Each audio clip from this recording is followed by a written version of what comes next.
Hello. Today I am going to do some reading of my expository writing essay.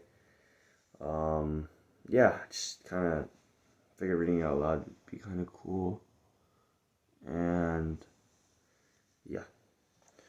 Um, what is boredom good for you? Question mark. Essay assignment. Final draft. Yeah. Here's my title, and then I'm just gonna read it. What we want, have, and need. In an ever-growing world of advancements and progression, I am worried. At first glance of the human race, we would assume some of the things we value are family, our relationships, the time that we spend, and the memories and the moments that we create. We in the modern era are being torn apart. Seems like seems like now some people have closer relationships to their phones than they do to reality. We as humans are naturally greedy, always wanting more and more until we get it all and want more. The thing is, it's fine to want things. If we didn't, there'd be no desire for anything, not even life. Fundamentally, the problem with wanting something is that we turn away from what we need and run away from the things we have just to chase something new. We're looking for improvement, which is good, but we look for it in the wrong areas. Boredom is good for you.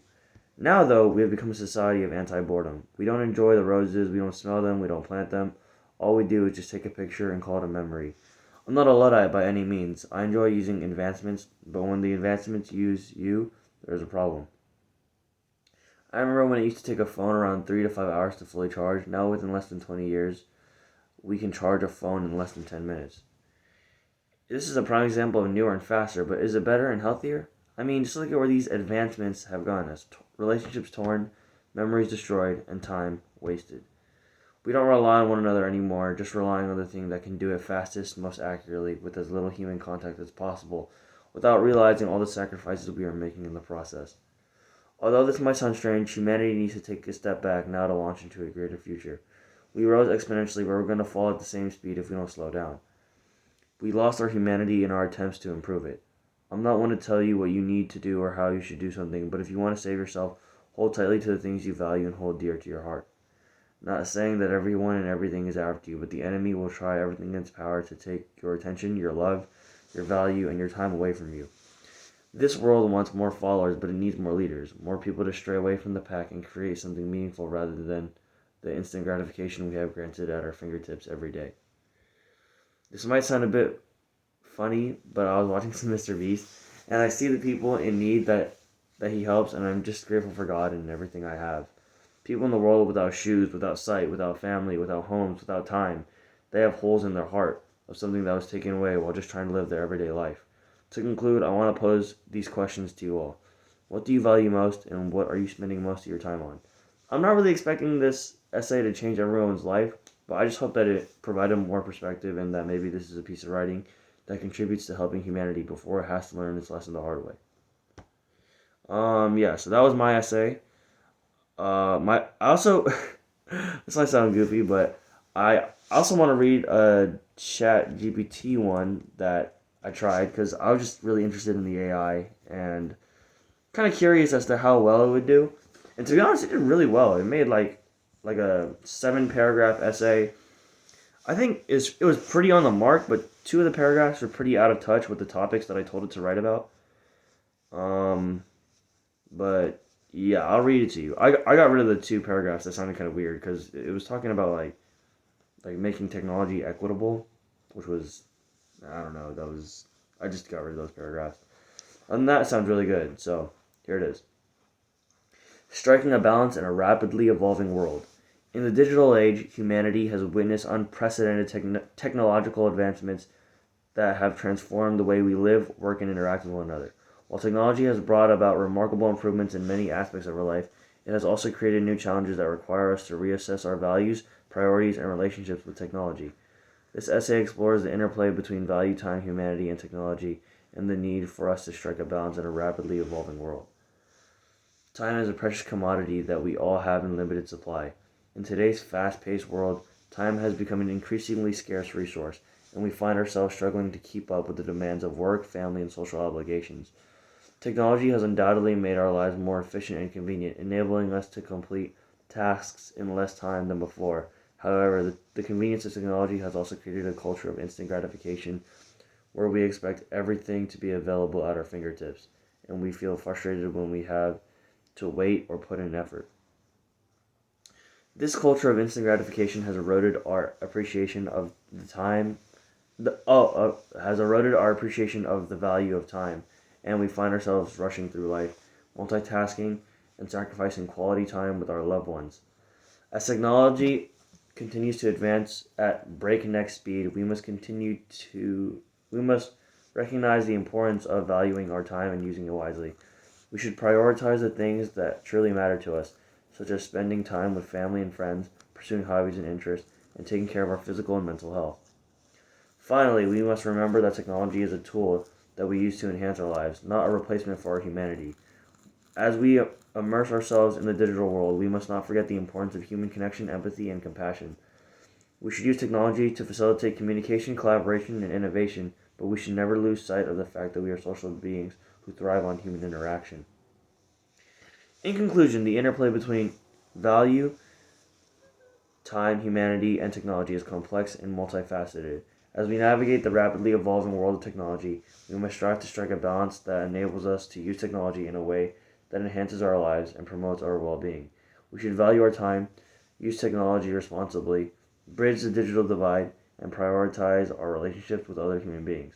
By doing so, we can harness the full potential of technology and create a more equitable, compassionate, and sustainable world for all. Yeah. And then finally, I'm going to read my friend Evan's. I actually never got around to reading it, so that's why I wanted to make this video, because it's kind of just like me holding myself accountable. I'm not accountable, I don't have to read it, but I really want to, because he definitely put hard time and effort into it. Even though me and him both kind of procrastinated it, but yeah. Okay. Technology addiction, the impact of social media on our lives. How was your day? Silence. Hello? Silence. This kid is using his phone, isn't he? Question mark. My mom asked my dad as we were driving back home from school. I was in the back seat in my own world, jamming out to the music blasting through my AirPods while scrolling through my Instagram feed to see what's new in the world. I had grown so comfortable with using my phone and listening to music throughout the day that I no longer wanted to engage in conversation with my parents or look at the world around me. On countless occasions after we get home, I will be sitting down at the dinner table with my food in front of me, ready to be eaten. But it feels like something is missing. YouTube videos. I have a strong feeling that I need to be watching something whenever I'm eating.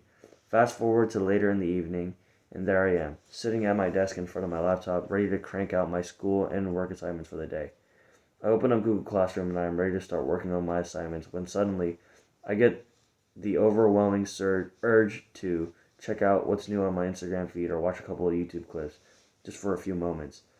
The feeling is almost spiritual. It's like there's a force that is pulling me towards the social media apps on my devices. A couple of scrolls and video clips later, I find myself going down the rabbit hole, leaving me dazed and wondering where all the hours have just disappeared. On many different occasions, one thing was consistent. I couldn't stay still without looking at a device or listening to music.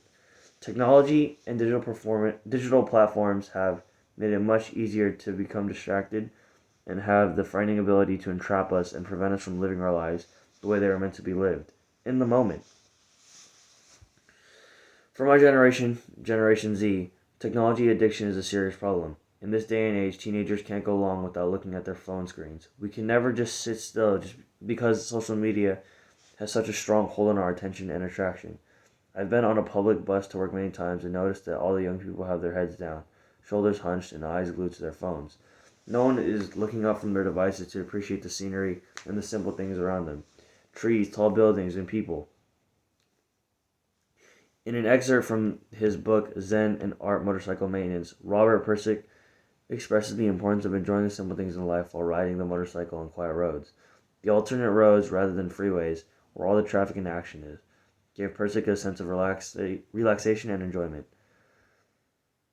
These alternate roads were not going anywhere and provided a sense of peace and calm that the busy metropolitan roads could never offer. We are, in fact, as Pirsig says, being conned into thinking that the real action is metropolitan. All of this alternate roads were just boring hinterland. We tend to find ourselves on the busy, fast-paced freeways of life these days, always having to be doing something, particularly on our devices, whether it's checking emails, responding to text messages, or scrolling through our social media feed. This hustle culture inevitably leads us to feeling shallow, as if we didn't spend our time connecting deeply with each other and the world. In reality, we should slow down and take the quiet, calm roads, learning to appreciate the little things like admiring the sky and nature or having a deep conversation with someone close to us. The digital age that we find ourselves living in makes it hard to shift our gaze from our devices.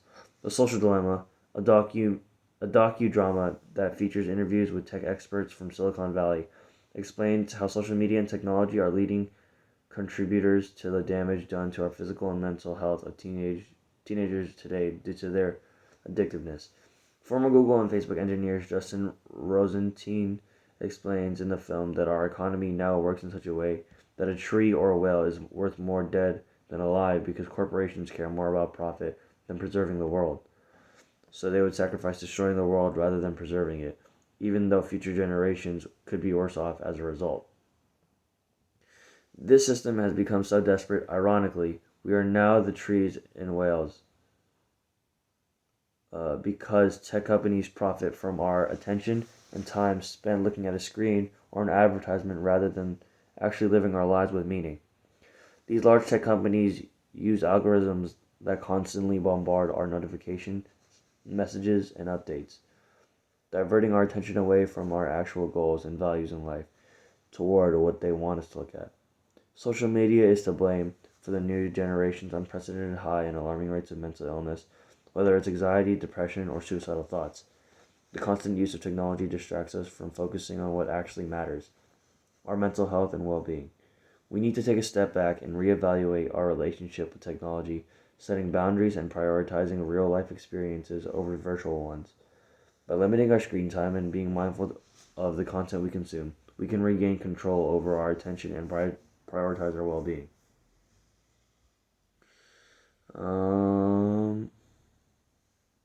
Technology addiction is a big problem, but it is important to recognize the benefit it brings to our lives. Social media at its origin was not intended to cause the troubles it does today.